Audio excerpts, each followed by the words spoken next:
होगी। ठीक है, तो आप रात में भरें।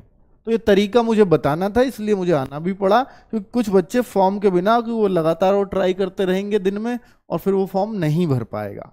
ठीक है, ओटीपी जैसी समस्या आ रही हो तो ये करें। दूसरा हमारा पॉइंट था कि अपना जोन भी बेहतर है। बेहतर इसलिए है क्योंकि आज क्या हो रहा है बच्चों, हर एक बच्चे को पता है कि मुझे जोन ढूंढना है। सबसे बड़ा टास्क उसने ये मान लिया है कि मुझे वो जोन ढूंढना है जिसमें मेरा नंबर आ जाए। अब वो जोनों के पीछे लगा हुआ है, उसने सैकड़ों वीडियो देख डाले कि कौन सा जोन सेफ है और कौन से जोन में खतरा है, और फिर वो आरआर भी चुन रहा है उस हिसाब से। तो भाई मैं आपको एक बात बोलता हूं कि जैसा आप सोच रहे हो ऐसा ही सब सोच रहे हैं। तो फिर क्या होगा कि मैं अहमदाबाद जोन वाला मैं गुवाहाटी वाले जोन में भर दूंगा, गुवाहाटी वाला कहीं और भर देगा, ये कहीं और भर देगा, तो बात घूम फिरकर फिर वहीं आ जाएगी। ठीक है, मान लीजिए कोई यूपी वाला कि मेरे जोन की तो बहुत हाई कट ऑफ जाती है, वो दूसरे जोन में भरने लगेंगे, यूपी में कोई और भर देगा भाई। वो भी तो वैकेंसी देखेगा ना यूपी की। आप देखो कि यूपी की वैकेंसी देख करके, यूपी का अगर आप देखोगे कि प्रयागराज इलाहाबाद जो होता है यूपी का, कि भाई बहुत सारी वैकेंसी आई है, मान लिया कोई ये वैकेंसी यूपी में आई है, बहुत सारे लोग नई दिल्ली में भरेंगे। नई दिल्ली 4785 सबसे ज्यादा वैकेंसी इसमें, इसलिए बहुत सारे फॉर्म इस वजह से आ जाएंगे। बहुत सारे बच्चे ये एनालिसिस भी नहीं करते हैं कि कट ऑफ कहां पहले क्या रही थी, सबसे ज्यादा इसमें तो इसमें डालेंगे, इसमें भी ठीक ठाक है, इलाहाबाद में इसमें भी डालेंगे, गोरखपुर में भी ठीक ठाक है भाई, गोरखपुर में तो गोरखपुर में भी डालेंगे। तो इस तरह से ना मतलब हर जोन अनसेफ हो जाता है फिर। ठीक है, और यहां के बच्चे बाहर डालने जा रहे हैं। तो बेहतर यही है कि अगर आपको अपनी तैयारी पे भरोसा है, आपको पता है यार ये 4 चीज पढ़ रही हैं, इन्हें मैं पढ़ते हुए आ रहा हूं, तो फिर घबराओ मत। ये उन लोगों के लिए है जिनको ये खतरा लगे भाई मेरा तो कहीं सिलेक्शन होगा ही नहीं, तब तो वो डरे।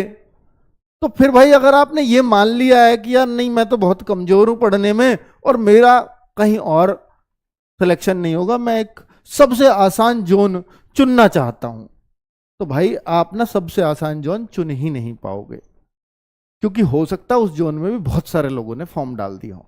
हालांकि मैंने पिछली बार की कैटेगरी वाइज कट ऑफ के हिसाब से भी कंपैरिजन करके बताया मैंने भी डेंजर जोन, लेकिन मेरी वो वीडियो भी तो 1 मिलियन से ज्यादा लोगों ने देख ली। अब उनको भी तो वही सलाह मिल गई ना सबको, तो डेंजर जोन वो भी बन जाएंगे, तो अब तो कुछ बचा ही नहीं है ऐसा। तो इसलिए ये भी बेहतर है कि आप अपना जोन चुन लो और उसमें मेहनत करो कड़ी, क्योंकि जब आप अपना जोन चुनोगे ना तो आप ज्यादा मेहनत भी करोगे कि भाई अपना जोन है, ऐसे ही नहीं मिलेगा थोड़े मार्क्स पे, बहुत ज्यादा मेहनत करनी पड़ेगी। ये बात आपको कचोटती रहेगी मन मन, और आप उस वजह से पढ़ोगे। और पढ़ने से तो भाई हर चीज पॉसिबल है, क्योंकि ये वैकेंसी भी तो किसी को मिलेंगी ही ना, खाली तो ये भी नहीं जानी। ठीक है, तो इसलिए आप बहुत अफरा तफरी में मत रहो, अगर कुछ भी नहीं समझ पा रहे हो तो अपना जोन भर दो।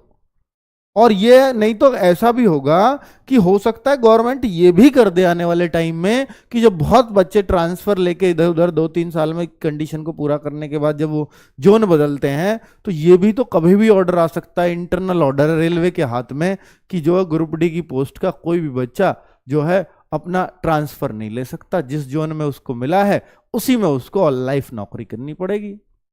फिर तो आप फंस गए, क्योंकि बच्चे क्यों भरते हैं दूसरा जोन, भाई कुछ दिन नौकरी करेंगे फिर अपना ट्रांसफर लेके इधर आ जाएंगे। तो ये एक सोच होती है।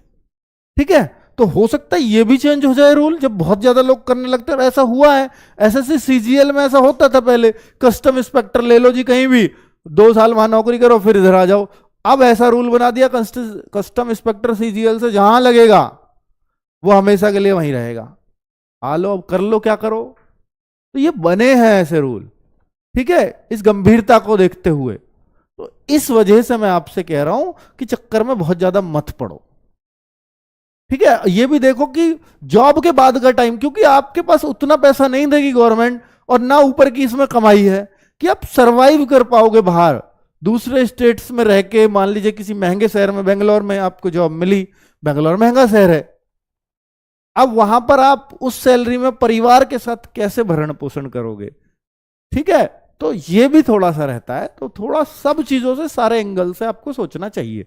मैं एक बेहतर सलाह दे सकता हूं आपको, इससे ज्यादा मैं कुछ नहीं कर सकता, क्योंकि आपका हितैषी होने के नाते कि भाई आप जब इस फेज में हो, जब आपके हाथ में है कि आप कौन सा जोन लो, मैं उस समय आपको आगाह कर सकूं।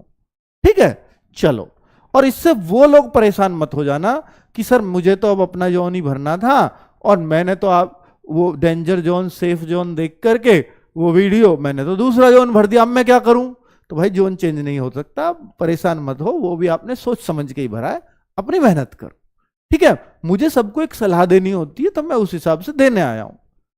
ठीक है, पर आप एकदम से इन्फ्लुएंस मत हो जाया करो। अब के सर इधर कह रहे हैं तो अब क्या वो भर दूं, अब के सर उधर, थोड़ी बुद्धि लगा के वो भरा है तो ठीक है, तैयारी कर रहे हो, बात खत्म। चलिए, और जो ज्यादा सोच रहे हैं मैं तो उनके लिए आया हूं ये वीडियो। अब देखो, प्रैक्टिस सेट्स कब से चलेंगे? बहुत सारे बच्चे इस बात को भी पूछ रहे हैं कि सर प्रैक्टिस सेट्स कब से चलेंगे? भाई रेलवे ग्रुप डी और एनटीपीसी दोनों बच्चे परेशान हैं। एनटीपीसी वाले बच्चे भी बहुत डिमांड कर रहे हैं, क्योंकि एनटीपीसी का एग्जाम अप्रैल में हो जाएगा, और ये आपका एग्जाम जुलाई से पहले नहीं होगा। चाहे 1 जुलाई से हो जाए वो बात अलग है, ये मैं शुरू से कहते आ रहा हूं, और ये बात 100% सत्य निकलेगी। जुलाई के कितने दिन बाद हो गया, जुलाई में हो जाएगा, इस बात को नहीं कहा जा सकता। पर आपको जुलाई टारगेट मान करके चलना चाहिए, तैयारी जुलाई को टारगेट मान के करनी चाहिए। तो फिर उसके लिए आप प्रैक्टिस सेट्स और ये सब का वेट कर रहे होंगे। तो मैं कह रहा हूं जिन बच्चों ने बैच का परचेज कर रखा है, वो तो भाई बैच से तैयारी करें फुल ऑन, वो पूरी तरह से बैच पर डिपेंडेंट हो जाएं, और उसको जब तक वो कंप्लीट ना हो तब तक कुछ और सोचो मत।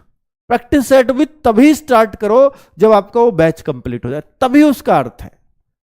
उस टाइम तो बस इतना करो कि जो आपका टीचर आपसे बैच में कह रहा है, आपको वो चीज कंप्लीट करनी है। और जरूरी नहीं, बहुत सारे बच्चों ने हमसे परचेज किया होगा, बहुत सारे बच्चों ने दूसरे प्लेटफॉर्म से परचेज किया होगा, इंफॉर्मेशन देखने तो आते हैं ना वो बच्चे। तो मैं कह रहा हूं कि आपने जहां से भी परचेज किया है, उस कोर्स को अच्छे से कंप्लीट करो, फिर प्रैक्टिस सेट्स के लिए आप लगाएंगे तो बेहतर फायदे होंगे आपको।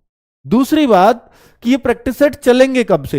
देखिए, मुझे तो सभी बच्चों का ध्यान रखना है। कुछ बच्चे ऐसे जिन्होंने कोर्स भी परचेज नहीं किया होगा, वो प्रैक्टिस सेट पे डिपेंड रहेंगे, क्योंकि वो जानते हैं कि आरडब्ल्यू के प्रैक्टिस सेट बहुत बहुत हेल्प करते हैं एग्जाम में। बहुत सारे ऐसे बच्चे हैं जो केवल प्रैक्टिस सेट से सिलेक्ट हो जाते हैं कि सर हमने ये बैच नहीं लिया, आपका पुराना लिया था, उससे तैयारी